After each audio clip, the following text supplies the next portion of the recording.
Historically, one of the biggest issues lefties have had with regards to their ability to meaningfully affect change is recognizing the difference between liberalism and fascism.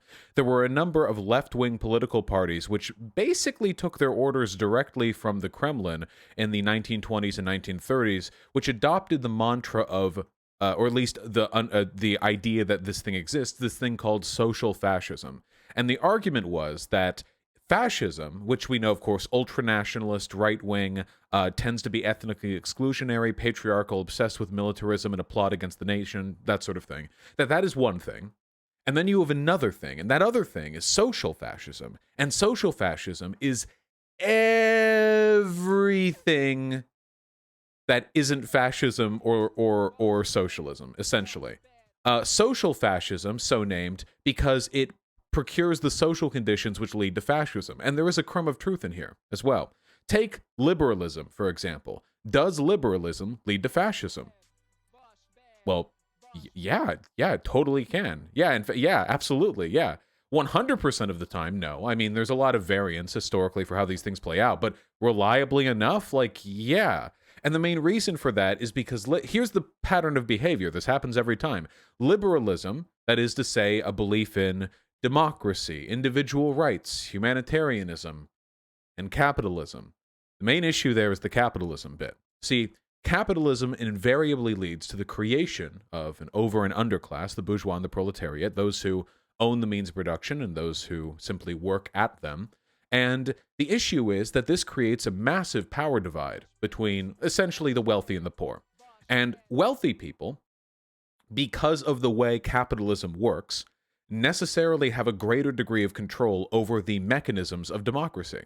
That is to say, they will use democracy as a vehicle to push their own interests or their class interests. The problem is, not everybody likes that. In fact, most people don't benefit from that. Most people who are sold the myth of liberalism believe in things like egalitarianism and free education to all and, that fun stuff. And those ideas were popular back during the Enlightenment. But the issue is, what do you do if you want those things, but it feels like in your country there's a very powerful group of elite people who don't want those things because it would cut into their profit margins? Well, you tend to fight back against that. But the thing is, wealthy people, bourgeois people, they don't want that fight. They don't want that fight. You think Jeff Bezos or Elon Musk or the oligarchs around them want to do this non-stop protracted democratic battle with the population? No, of course they don't. That's fucking... Why would they want that?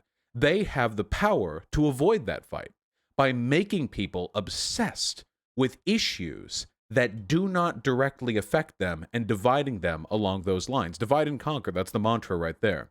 So here are some things which tend to lead to fascism that in this country have direct relationships to class antagonism. Slavery, racism, apartheid, women's right to vote, education, or the lack thereof, I suppose, big one, nationalism. All of these characteristics, which are adopted and used in various ways by fascists or by people who lean towards fascism, these things can be made essential issues when they have nothing to do with your actual living standards. Take, for example, nationalism. No American has ever had their life improved by devoting themselves to the state. Never. Not once. Take racism. People in this country are obsessed with the idea that black people, welfare queens, are taking too much, that illegal immigrants are taking too much. The data doesn't bear this out at all. Time after time, century after century, the data is very, very clear. Fighting off other people based on their race, this doesn't benefit our country at all. In no way. It doesn't improve our social cohesion. It doesn't improve our economy. It doesn't do anything. But people are still obsessed with these racial narratives of suppressing people based on their skin color or their their language. Religion is another big one. Think of the fear of Muslims. Muslims in this country are more progressive than a large segment of the Christians who live in this country. But people still obsess over the idea that gays are going to be thrown off rooftops. And hey, there are parts of the world where there are a lot of Muslims who do believe in a lot of things that I find reprehensible. There are a lot of countries that rep those values. But if you actually look at how these things are charted out, distributed in a demographic sense, it seems like it has more to do with economic factors and how progressive the country is. If there are Muslims progressive here in America and Muslims reactionary elsewhere in the world, and Christians reactionary here in America and progressive elsewhere in the world, I think it less the religion that is the issue there and more a number of other factors that tend to correlate with religion. Yeah, there are also progressive Jews in the U.S. Yeah, of course. But the conspiracies around Jewish people tend to be less about them being reactionary and more about them being, a secret cabal of white-hating people. Whatever. The point is, if the wealthy, or the bourgeois, whatever terminology you like to use, can get it into the head of the working people that there are other things they should be more concerned about than their own rights as an individual, than workers' rights, than the actual line along which they're being discriminated against, and thus creating more axes of oppression, you sow the seeds of fascism. Capitalism sows the seeds of fascism. And I prefer that, by the way, to the mantra liberalism leads to fascism, because there are elements of liberalism that are defensible and wonderful, ideas of equality and emancipation and education, which, while not fulfilled by many countries on this planet, in fact, I would argue essentially none, are still nonetheless worthwhile goals to strive towards. Fascism is the rejection of these values, the fear that these values are a weakness, unattainable because of threats to the state, whether they come from Jews or black people or pacifists or hippies or weakness or liberals themselves. So what is liberalism? Well, liberalism can be fascism in decay. Or, I'm sorry, fascism can be liberalism in decay. So can socialism. It goes both ways. Because just as it is possible for the bourgeois to overcome people's class interest with narratives of division, it is also possible for people to overcome that and to recognize that there is a line along which they are truly being shafted, and it is that class line, and they together, without racial discrimination or hatred or apartheid, rise up and they seize the means of production. Unfortunately, it's a lot easier to go to fascism than it is to go to socialism, because in a capitalist system, the wealthy, the bourgeois, they have all the power. So just statistically speaking, the odds are very much stacked in their favor when it comes to the ways in which they're capable of influencing society. They have that benefit. And of course, what with fascism being very, very idiosyncratic, there are many ways in which the development of fascist society can play out. There's no one narrative, but typically these patterns tend to reoccur over and over. So why am I saying all of this? Well, so I've essentially proved the point that I was trying to disprove, right? That liberalism equals fascism? Well, no. The problem is, fascism doesn't just emerge spontaneously in the mind of every liberal-leaning person in a previously liberal country. Fascism is a disease. It's a creeping mold that spreads from person to person using ideas like nationalism and racism as vectors. And every once in a while, you get you want to call it a super spreader, like QAnon. You get these wacky ideas, and you can spread to many people very quickly, but it always requires a bad idea, and it spreads. But it doesn't spread to everybody, and that's the key distinction here. In a country like America, where there are liberals, there are many liberals in America, those who are still liberal are the people fighting off the disease. They are not the disease. And while assisting in the repelling of that disease does not cure it, you cannot rid a country of fascism through liberal reform, it does stall. And in many cases, the application of medicine is about stalling. cures are hard to find. If you look through history, you will find even socialist countries, or countries that call themselves socialist, would, in many cases, later fall to internal problems that, while in hindsight seemed obvious, at the time, I imagine, seemed quite insidious.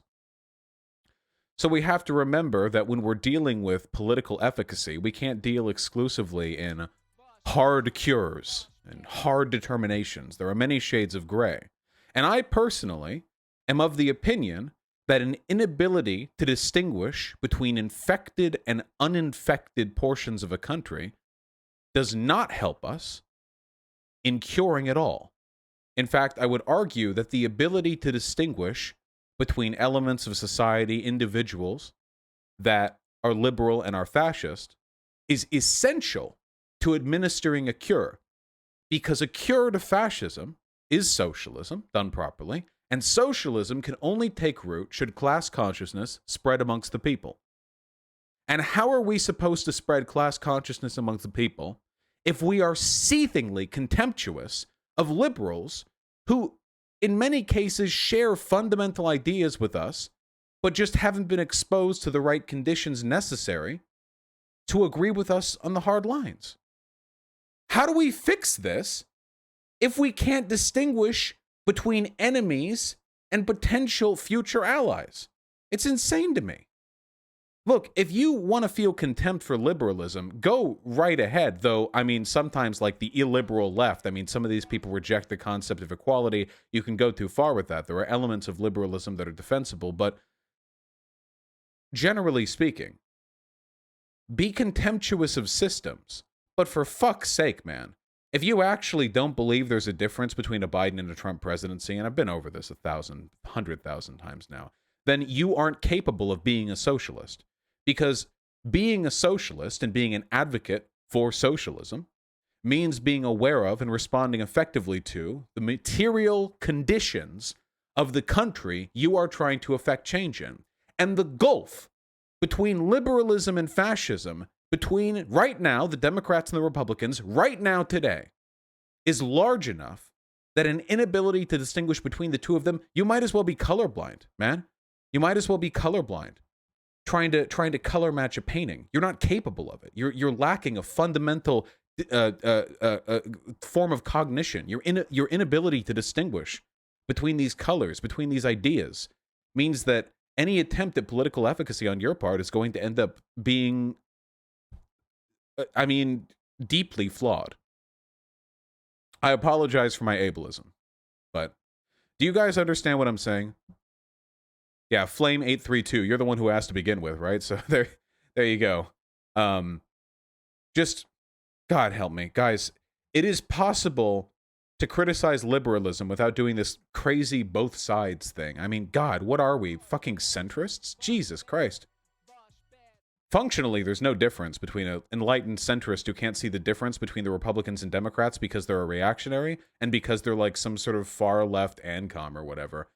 There are ANCOMs who've got a good head on their shoulders about this sort of thing, you know? So I'm not impugning that ideology. I'm just saying, man, if we want to win, you gotta know the difference between these two things. My God. Here's the funniest thing that I have in my mind. Hold on, I'll end on this, okay? I'll end on this, okay? If some of you guys remember, a while back, I was arguing with a tanky, and that tanky said something about the peasantry in Russia before the Soviet Union. And I made the mistake of calling them the proletariat. And of course, there is a fundamental difference between the peasantry and the proletariat with regards to their relationship to the means of production. Though in the context of that discussion, I don't think it actually made any difference, like at all. Because we were talking about the relationship to power structures, not necessarily like specifically capitalism and specifically the means of production. There are power structures, of course, that aren't just economic. In that context, I think it was mostly semantic. But here's the kicker, okay? If you can't see a difference between liberalism and fascism, but you'll mock me for lacking a semantic distinction between the peasantry and the proletariat, your priorities are so fucking off. Your priorities are lost, man. You are beyond, you know? And man, I don't know. Man, I want to win, but in company like this, I don't know what the odds are. I think that we can get better. The American left wasn't always like this. The American left was not always this highly ineffective, highly anti-electoral, both sidesing, purity testing collection of dumb fucks. It wasn't always like this. There have been elements of it that have been like this for a long time, but it's gotten worse. And I think, in large part, that is because most of the left in America today is young, and young people are terrible, and they learn politics through the internet, and the internet teaches them purity politics, and the internet teaches them to be highly segregated in their ideologies in the interest of forming social groups as opposed to forming a movement. And for that reason, we are going through some growing pains right now. The fascists in America, they aren't mostly young. The fascists in America have been fucking with our democracy for generations. The fascists in America have been trying to destroy this country and turn it into an autocracy, well, more of one, for generations. They aren't a burgeoning movement of youth. They're funded by billionaires. They're funded by bankers and oil moguls. They're funded by politicians whose dads and their dads' dads were politicians. So they didn't have that weird growing period that we're going through right now. But we'll get through it. We'll get through it.